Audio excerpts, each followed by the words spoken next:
My name is Jason Johnson, and I'm a professional combat knife thrower. I've been throwing knives since I was about 10 years old. And growing up in a small town, you didn't have nothing to do, and it just kind of came to the point I found a knife and started throwing it. I probably watched too many Sunday movie marathons and martial arts movies when I was a kid. I kind of came out of the woodwork like 2 years ago. Nobody really knew who I was, and I throw different than everybody else. I do it a bit different. I'm a combat knife thrower. Combat knife throwing is instinctive knife throwing, being able to hit what you're looking at without second guessing. The military half spin throwing would be something that is very similar to my style. A military half spin started with bayonets. And you know, bayonets got those handles that you can't really throw it by the handle because it's got the flares. But military half spin throwing, they would throw by the blade, throw their bayonets by the blade, and that translates into a lot of what I do.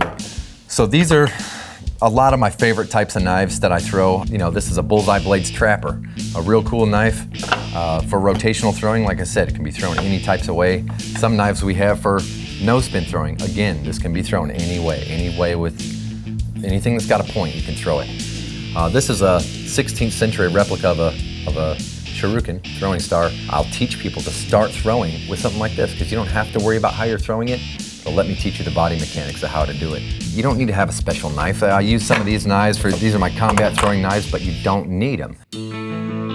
I got friends that are competition shooters that are dying to learn knife throwing. I mean, it just kind of there's something inherently built in a human structure to throw something. That being said, since I've been into knife throwing, I haven't had the influence of other people until I started going to competitions. There's doctors and executives and people that you just wouldn't think out of all kinds of walks of life that are getting into it. The knife throwing community is such a great group of people. You couldn't ask for a better group.